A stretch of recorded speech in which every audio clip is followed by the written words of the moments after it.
Welcome everyone to Norway Chess 2025. On your screen is Hikaru Nakamura. Hikaru, one of the greats of the game of chess, but recently has been talking about retirement from chess.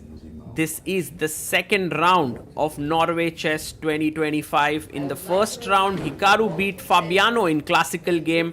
Magnus is here and he beat Gukesh in the first round. So both of them on a high and are facing off against each other.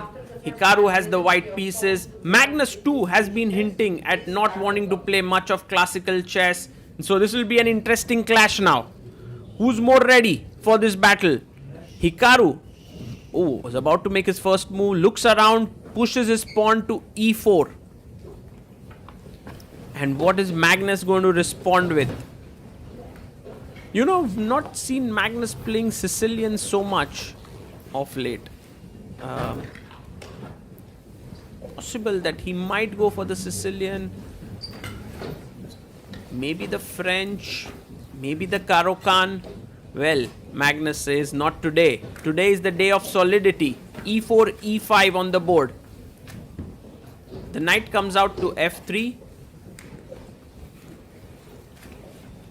And now the knight to c6 by Magnus. Bishop b5. We have the Ruy Lopez here.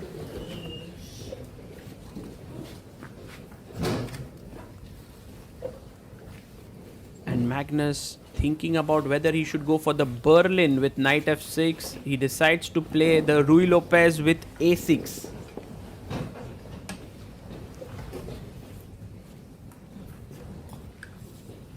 Bishop comes back to a4 and knight to f6, attacking the pawn on e4 here. Hikaru pushes his pawn to d3. And now there could be threats of taking on c6 and taking the pawn on e5. And that's why Magnus puts his bishop on c5, aiming here with the very well-known trap. If you take and take here, queen d4 nets you the full piece. So that's the reason why here Hikaru is not going to go for that piece.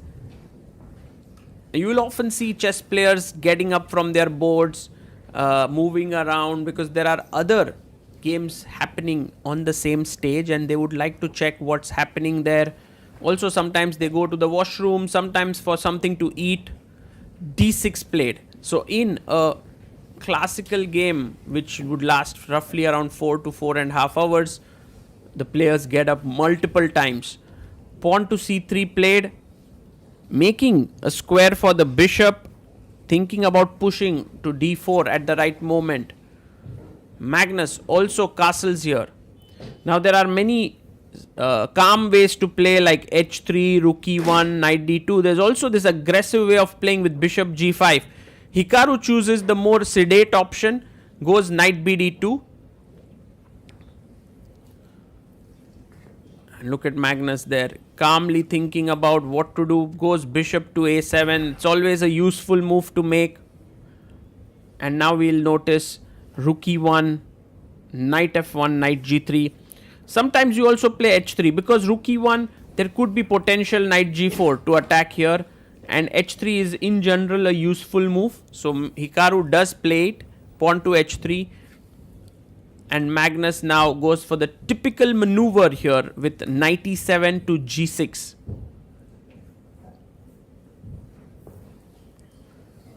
And the players playing super calmly here. Rook e1. I'm sure there'll be fireworks pretty soon in such positions. In these positions, which are like, you know, a mix of Italian and Spanish. Knight f1. You will see that the players build up the position, the pieces don't get exchanged, and then they kind of unleash fully. Pushes the pawn to d5 here. Magnus wanting to equalize very concretely, because if takes, you can even take here. And here's another tactic which you should know: takes. It feels like you've lost a pawn, but bishop f2.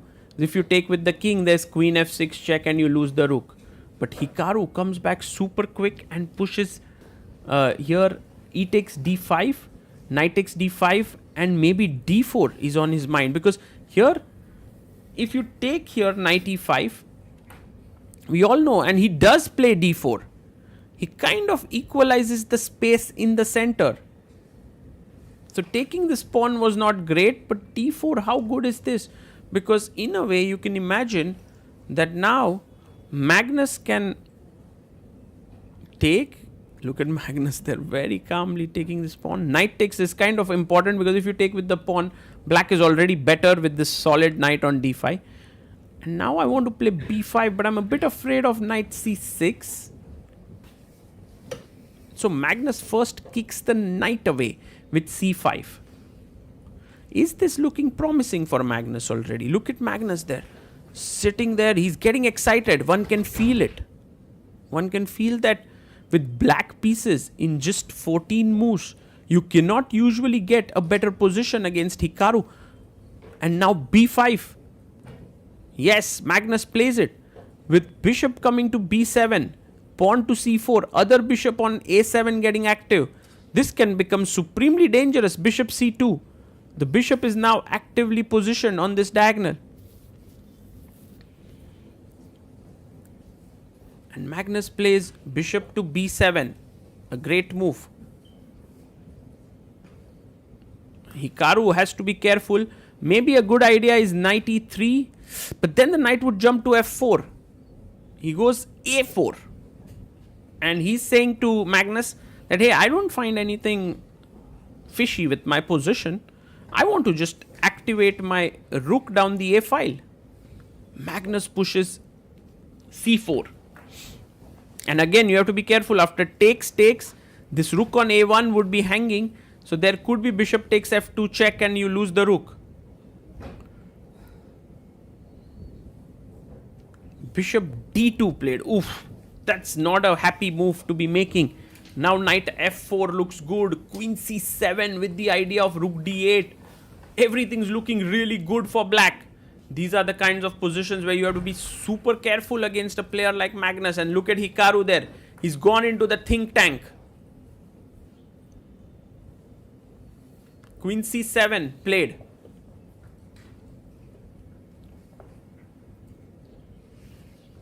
Now how's Hikaru going to continue? Just imagine knight e3.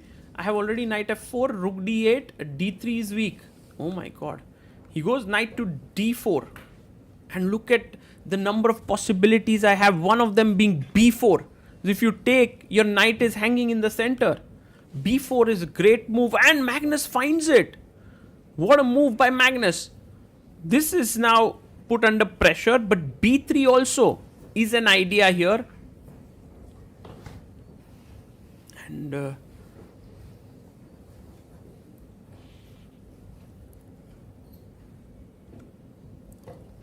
Hikaru rightly plays his queen to g4. He's seeking for his own counterplay. I don't know how that's happening, but like knight f5, h4, h5 could be the plan.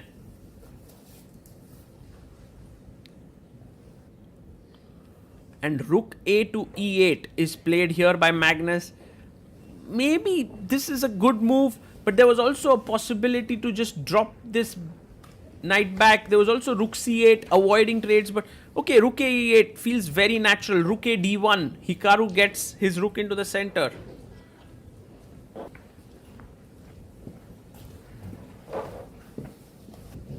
Not so easy to figure out how to put pressure, but one idea is to bring your queen to a8. But Magnus takes on c3. I wonder if that helps Hikaru or not. Like, do you take back with the bishop? That doesn't feel right somehow. He takes back with the pawn. And Magnus now thinking what's the best way to put pressure. Maybe it's knight f6. Yes, he finds it. Great move. And maybe for Hikaru it's to trade here with queen g3.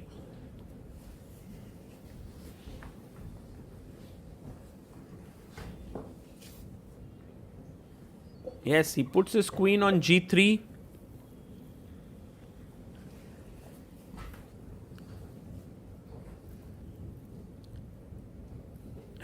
Magnus plays his queen to a5 here.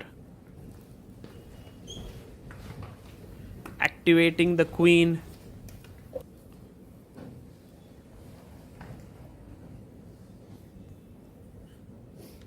Queen g5, offering trade of queens. Maybe a good idea is to avoid it. Go back. Kind of, the thing is, after this repetition, you have queen d7.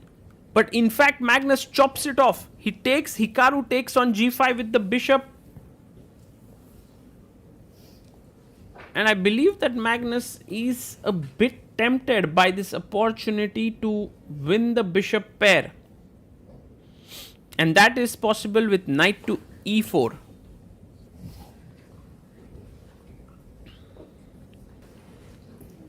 Yes, he plays his knight to e4. He attacks the bishop on g5 and also attacks the pawn on c3.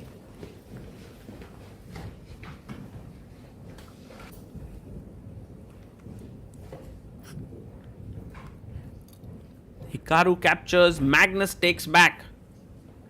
And this does look promising because the bishop could sit here on d3. But Hikaru plays his knight to d2 and puts pressure on c4 and the bishop. But now bishop d3. But Magnus goes back. Why? Why didn't he go to d3? That seems such a logical move. Maybe he was a bit afraid of knight jumping into c6. Now the knight goes to c2. Hikaru is rerouting his knight here to attack the c4 pawn. And you can see suddenly Hikaru's feeling good. Magnus chops off the rook on e1. He has 11 minutes 56 seconds. Hikaru has 19 minutes 15 seconds. Comes back. Takes rook.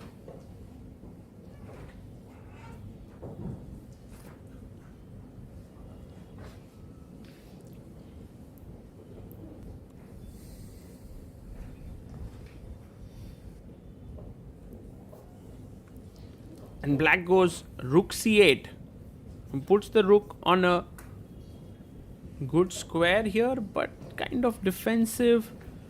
Magnus looks at the number of moves that have been made.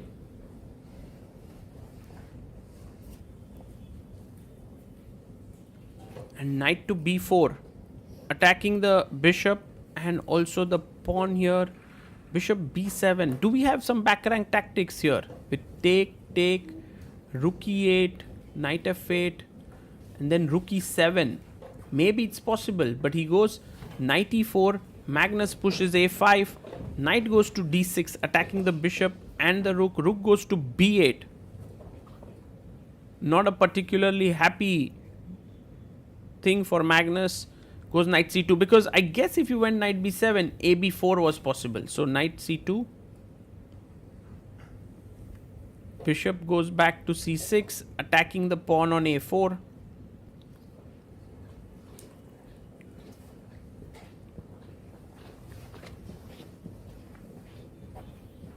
And Hikaru here.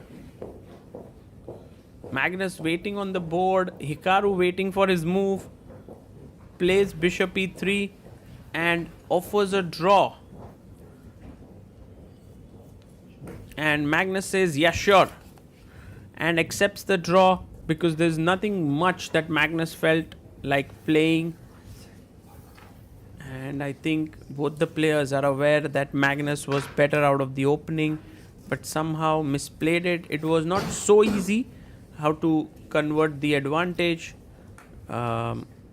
But yeah, it's time for Armageddon here, and we can all feel it that Magnus and Hikaru are very good friends of each other. They enjoy each other's company, at least over the chessboard.